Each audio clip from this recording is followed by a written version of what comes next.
പരിക്കുകളെ ഇനി പേടിക്കേണ്ട. എല്ലാവിധ സ്പോർട്സ് ഇഞ്ചുറികൾക്കുമുള്ള സമഗ്ര പരിഹാരം ഇവിടെയുണ്ട്. ABC orthopaedic hospital, near Kairali theatre, Calicut road, Manjeri. Container ലോറിയിൽ തീപിടുത്തം. കൊച്ചിയിൽ നിന്നും Chappanangadi silver cleaning solution LLP എന്ന സ്ഥാപനത്തിലേക്ക് പ്ലാസ്റ്റിക് ഉൽപ്പന്നങ്ങളുമായി എത്തിയ 40 അടി വലിപ്പമുള്ള കണ്ടെയ്നർ ലോറിയിലെ ചരക്കുകൾക്കാണ് ഇന്ന് രാവിലെ 8 മണിയോടെ തീപിടിച്ചത്.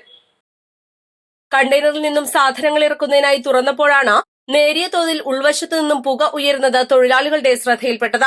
ഉടൻ തന്നെ അവർ മലപ്പുറം അഗ്നിശമന നിലയത്തിൽ വിവരമറിയിക്കുകയായിരുന്നു. സേന സംഭവസ്ഥലത്തെത്തുകയും നാട്ടുകാരുമായി ചേർന്ന് കണ്ടെയ്നറിൽ നിന്നും പകുതിയോളം ഭാഗത്തെ സാധനങ്ങൾ വേഗത്തിൽ നീക്കം ചെയ്യുകയും ചെയ്തു. അപ്പോഴേക്കും ഉള്ളിൽ നിന്നും ശക്തമായ രീതിയിൽ പുക വമിച്ചുകൊണ്ടിരുന്നു. തുടർന്ന് ബ്രീത്തിംഗ് അപ്പാരറ്റസ് ധരിച്ച സേന അകത്തുകടന്ന് തീ പിടിക്കാത്ത ഭാഗത്തു നിന്നും കൂടുതൽ സാധനങ്ങൾ നീക്കം ചെയ്യുകയും ചെയ്തു. കണ്ടെയ്നറിന്റെ മധ്യഭാഗത്തായി ഉണ്ടായിരുന്ന സാധനങ്ങളിലാണ് തീ പടർന്നിരുന്നത്. തുടർന്ന് വെള്ളം പമ്പ് ചെയ്ത് ഈ ഭാഗത്തെ തീ പൂർണ്ണമായും അണയ്ക്കുകയും അപകടാവസ്ഥ ഒഴിവാക്കുകയും ചെയ്തു. ഉദ്ദേശം 22 ലക്ഷത്തോളം രൂപയുടെ ഉൽപ്പന്നങ്ങളാണ് കണ്ടെയ്നറിൽ ഉണ്ടായിരുന്നത്.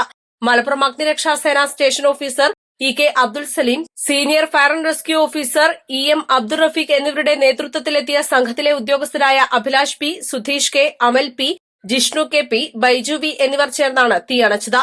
East live, Malappuram.